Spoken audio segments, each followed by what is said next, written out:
Hello everyone, and welcome back to Let's Play Planescape Torment. I am your host, MeleeWizard. And last time, through hell or high water, I'm going the wrong way.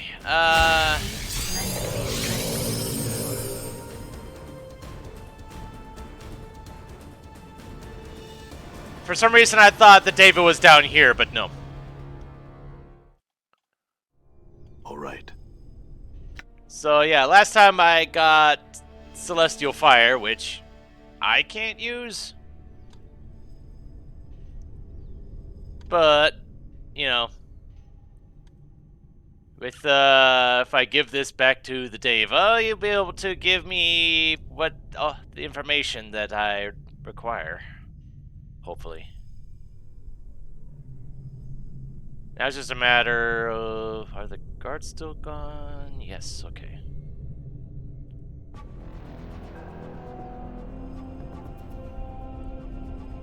You have another question.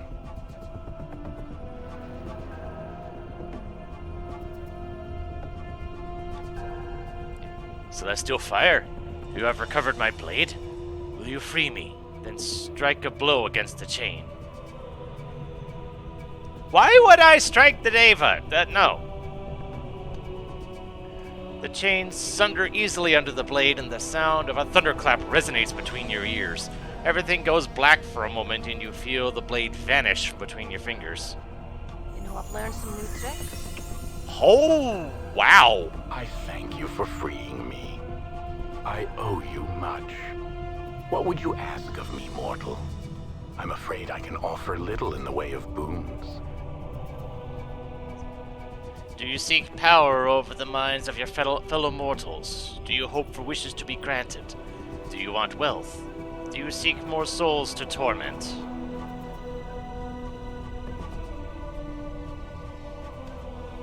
Then speak your desire.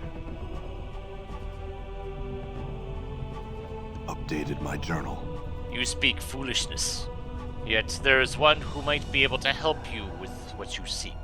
It is a fiend named Visual Forktongue. He shall aid you. He is under an obligation to do charity. Updated my journal. There lies a portal to the north of this prison. Its key is a broken chain link. He looks meaningfully at the shattered links around his feet, stoops, and presses one into your hand. An appropriate key for one who seeks to leave cursed. Farewell, mortal. I have business to attend to. He looks meaningfully at the ceiling of his prison and leaps into the earth above him like a diver into an ocean.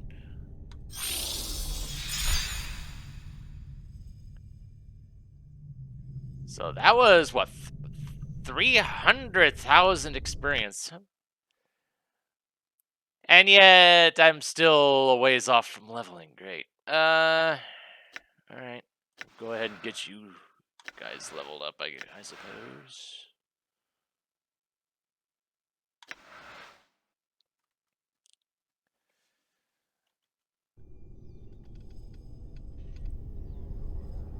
So, the chain link.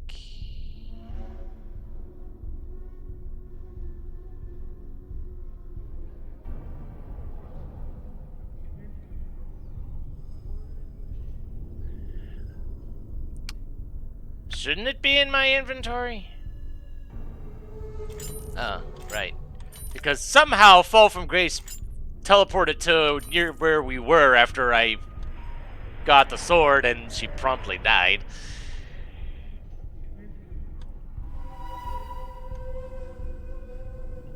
So there was a door up here.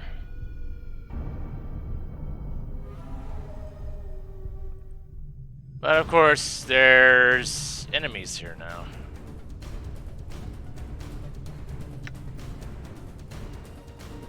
Yes, a pleasure. Aye, might as well. What's up? Ignis hears you. Yes, my master.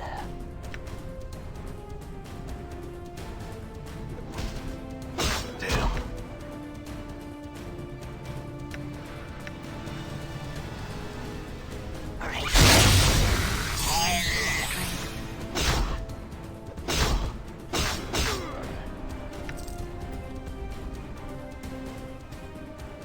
I'm gone. Okay, there we go. And of course, there's another one. Yes.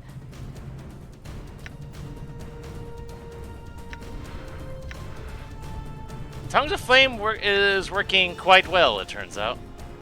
Yeah. May my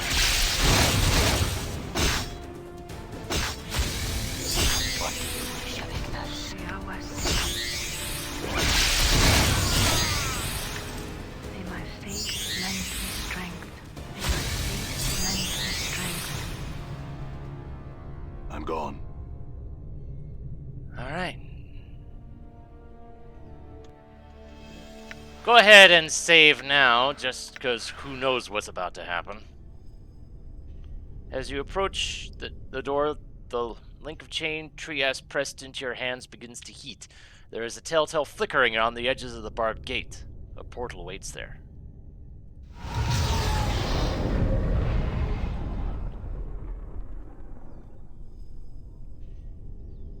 Oh, hello.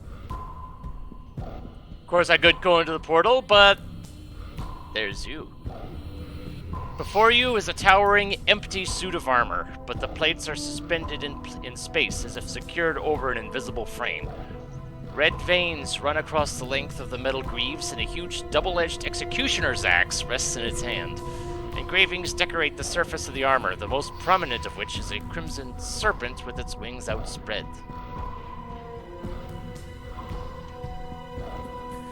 The armor is archaic, and the shoulder blades are just that, a great ridge of blades sprouting from the shoulder blades.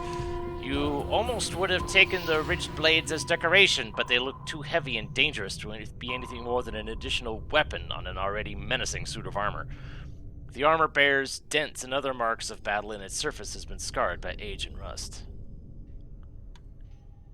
The double-bladed battle axe is reminiscent of an executioner's axe. The axe head has been forged into the likeness of a blood-red serpent with its wings outspread, the outstretched wings curling to become the edges of the axe. The axe itself is huge. Even wielded two-handed, it would require tremendous strength to use effectively, yet it rests in the disembodied gauntlet of the armor almost casually.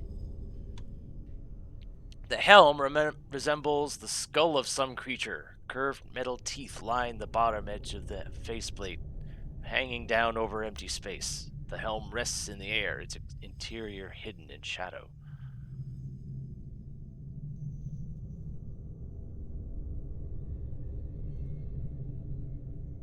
I use axes. As you reach out, there is a sudden flare of brilliant red light from beneath the helm, lancing out to almost blinding. You shield your eyes from the glare. When you uncover them, you are confronted with two embers burning within the shadows of the helm. I have awakened. The voice is spectral, hollow, and echoes within the suit of armor. It is not a human voice. It feels more like a force, a presence. It doesn't sound like anything alive or like anything that ever lived. Updated my journal. I am Valor. I am a mercy killer. Mercy killers serve justice. Justice purges evil. When all have been cleansed, the multiverse achieves perfection.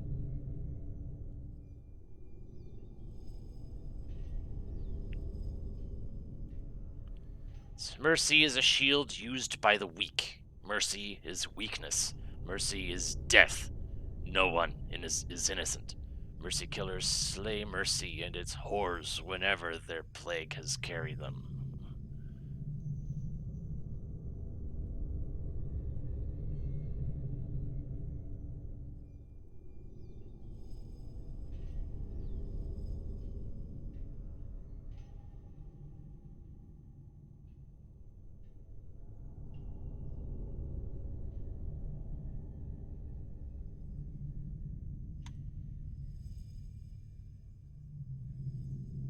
Okay.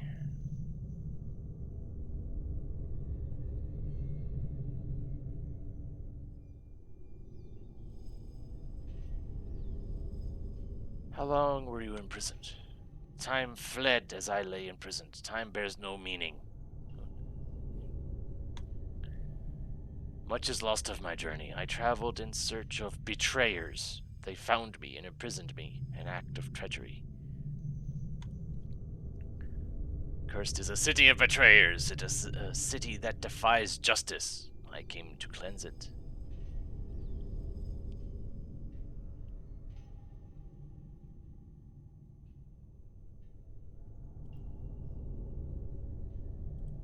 Okay. Well, I mean, I do have an open party slot. Does your heart seek justice, or is your journey without purpose?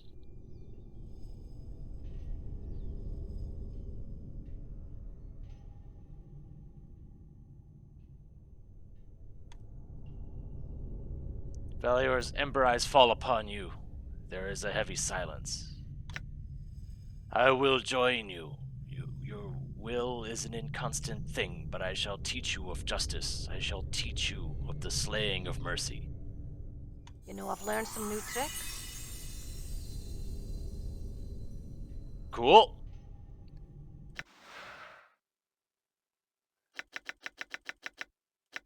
Oh, geez, that can go above 100. Okay.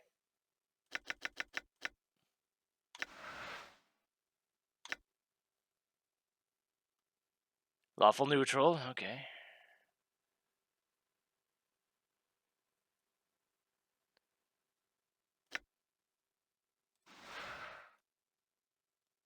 Oh, wow. Yeah, that's a pretty good little weapon right there. Let's see. I think now is a good time to reorganize the party. Where do I do that again?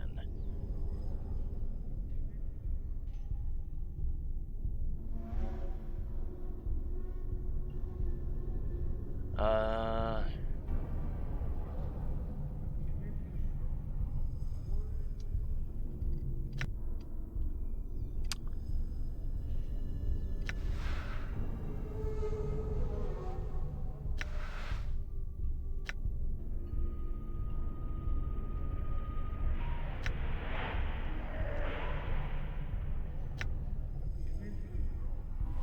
There we go.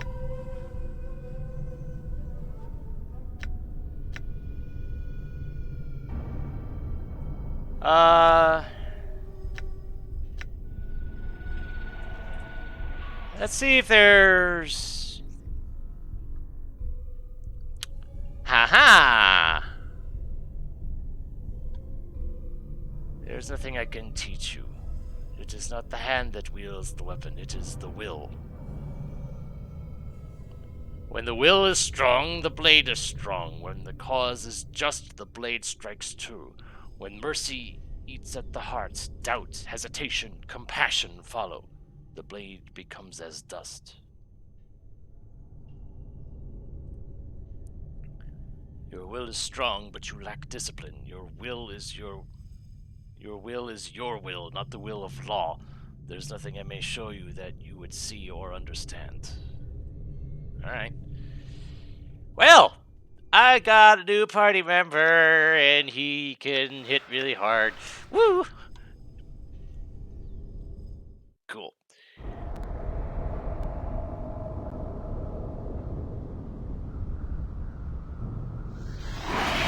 I'm glad I noticed that area back there, because I could have just as easily just gone into the portal and be done, and... Done. And I most likely would not have it come back.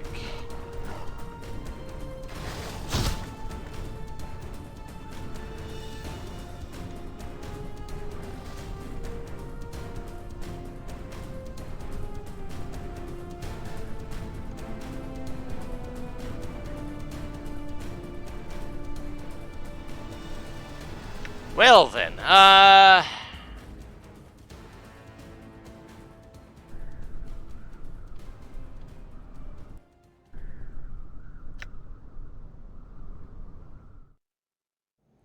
this is a great spot to just plop into. Done.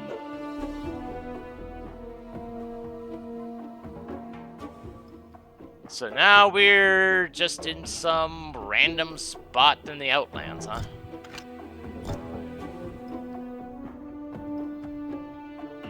Jewel Fork Tongue. I think. Sir, who goes there? Have you come to kill me? Torment me? If so, know I still have much power at my disposal. Of course I am. You must have known that if you came barging into this particular monster skull, of all the monster skulls scattering the endless Outlands. Or is it just chance that sent an idiot barging in my front door? A thought seems to strike him. You must swear to tell no one that you know where I am. He relaxes visibly.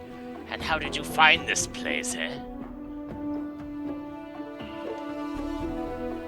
Trias the betrayer sent you here.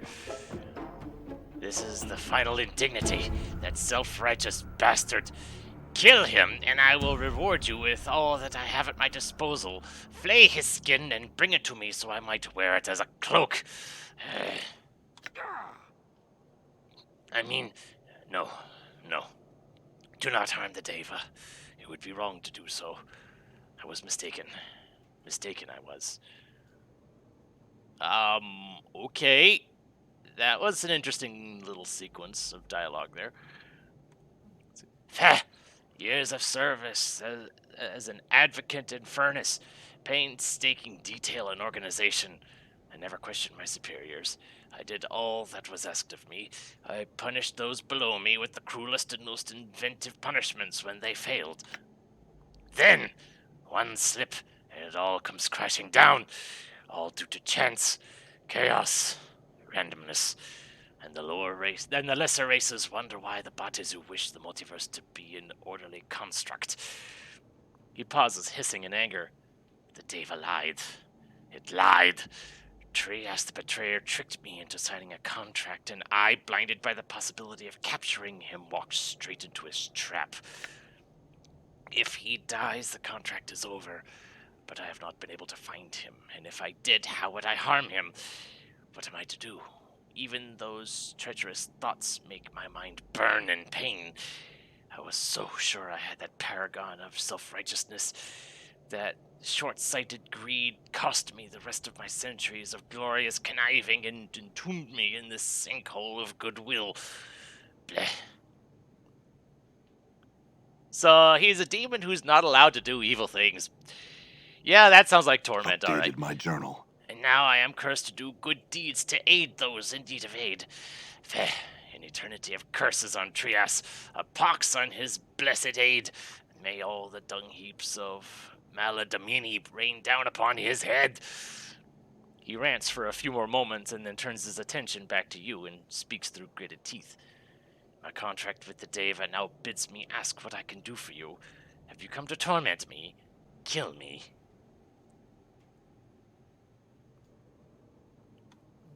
Oh, wonderful.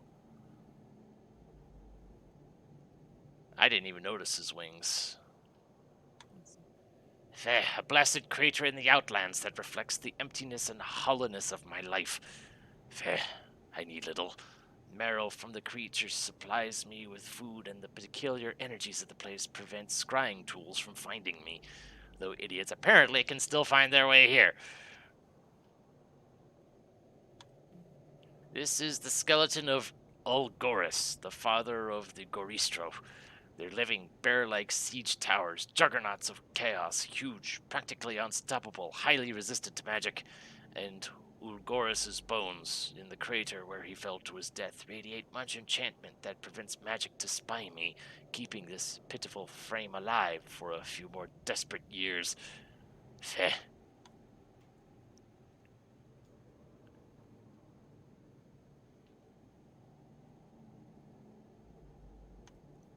Oh yes, aren't they beautiful? They were the first things to be stripped from me before my exile, before I was forced to flee the burning halls of my people. The wings were taken as trophies by the lowly Abishai for banners in the Blood War. My horns were snapped from my skull, and one was hollowed out as a drinking horn for my Lord Bel. Accursed be his name across the plains. I have said all I intend to say on the matter of the betrayer. He it was who condemned me to this life, and whose guts I will see stringing the gates of dawn like a celestial harp. No, no harm to the Deva. Curses!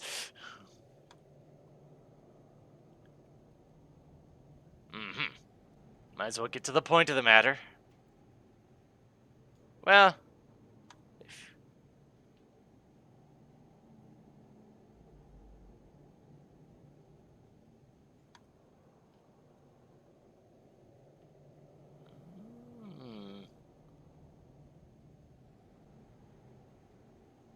well, there's also this.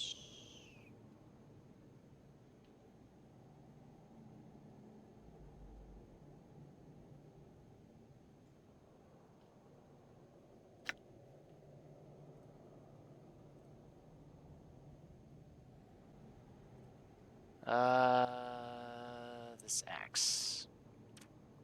Hey, that is hatred's gift, a fine weapon for one such as yourself. I don't think you'll want it. There is a curse laid on it. Perhaps you would reconsider.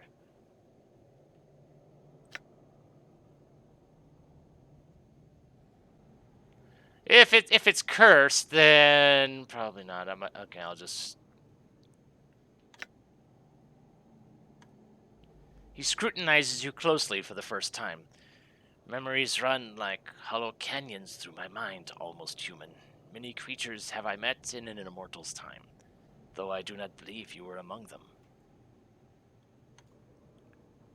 You all look alike to me, and I think I would have remembered the scarred flesh of your body. It is much like the breathing paintings that bedeck Bel's gallery of skins in Bator, except with less grace and more passion in the scar strokes.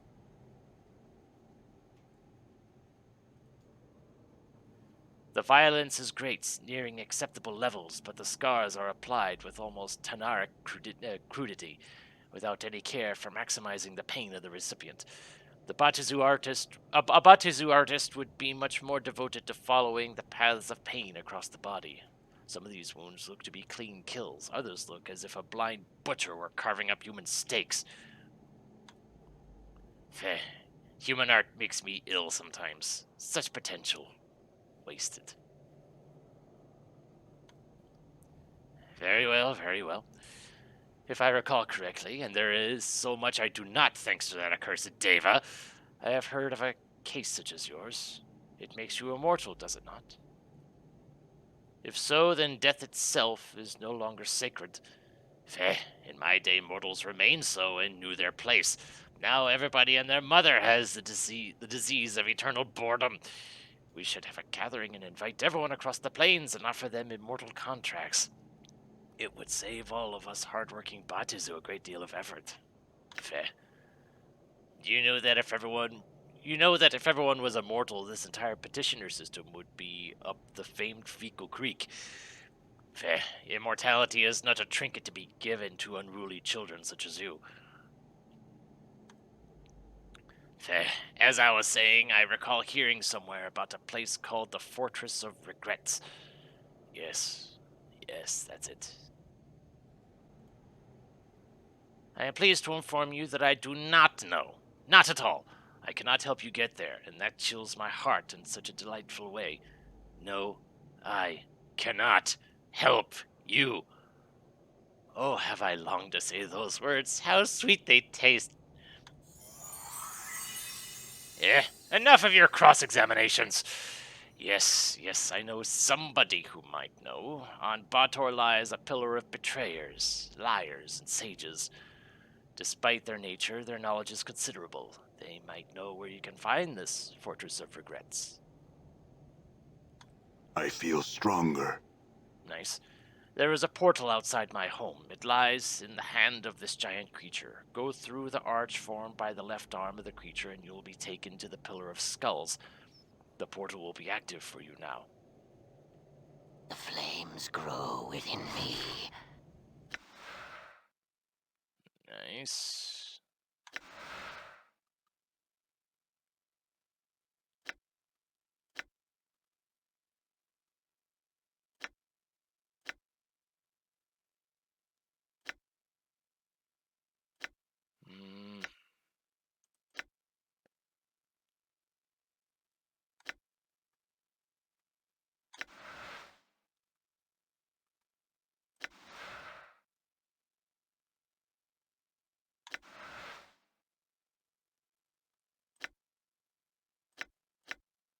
So dang, I've hit level 10. Not bad.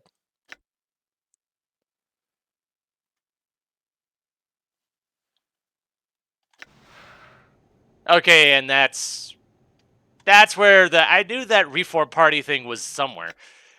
I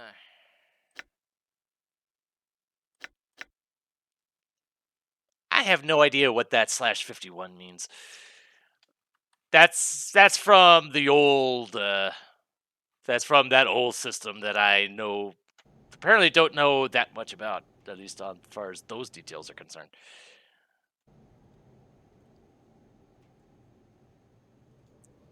All right, you know what?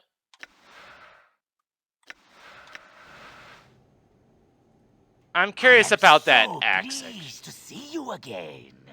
I would be equally pleased if you would curl up and die.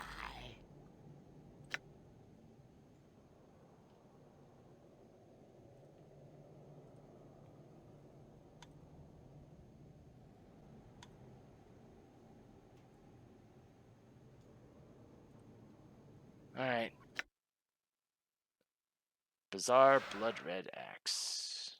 Not usable by good characters.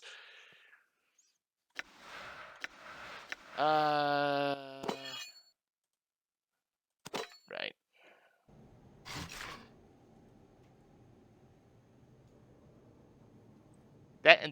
I just want to see what this does.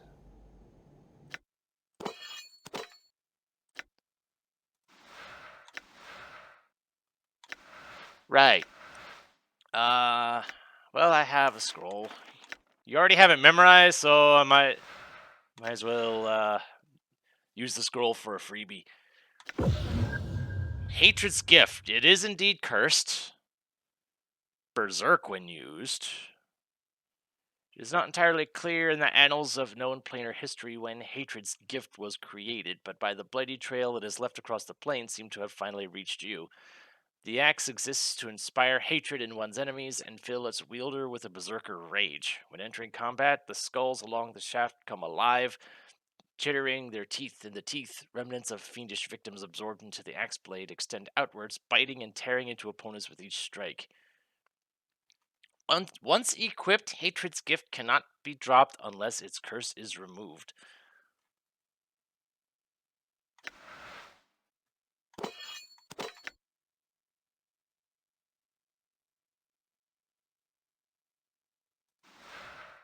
Here's 13.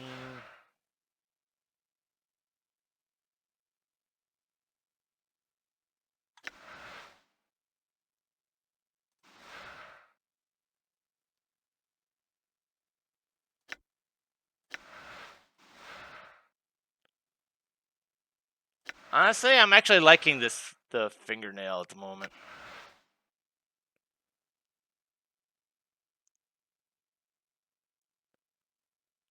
But yeah, I think I'm gonna back out on getting that, on having that.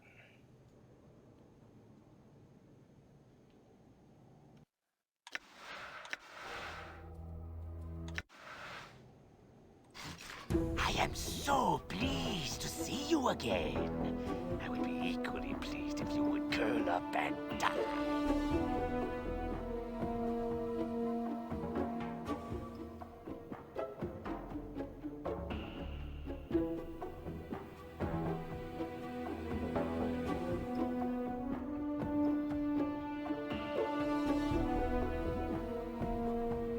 Alright. What do we have here? Scroll of Bladestorm. Oh, it's a level 7 spell. Oof. has a significant area of effect, though. The blackest ice from the 4th layer of Acheron is summoned to cut, shear, and slice away all who oppose you. Summons rows upon rows of Acanthian or Razor ice shards to strike all opponents in 10 yards per level radius with a Thaco of 11, and inflicts 1d8 points of damage per level of the caster, in addition to inflicting another 2 to 20 points of damage on a natural 20.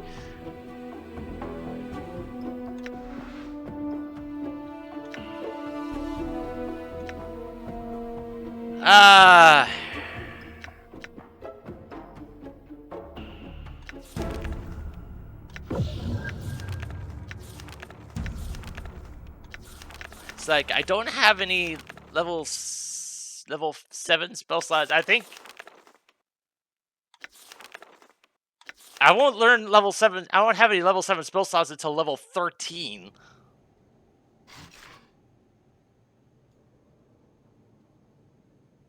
So I think I might back out on that too, because I don't know how much longer this game is, and if so, I don't know if I would even hit 13 to begin with. So I'll probably just give the thing back to you by, not taking it in the first place. So I guess join me next time when I might explore more of what's outside. This is it. And maybe kill some of those hostile creatures, see what kind of experience they give, because every little bit helps, in theory. And I guess we'll see what comes of that, because going to Bator itself sounds like a great thing. Sounds like it'll be great for me.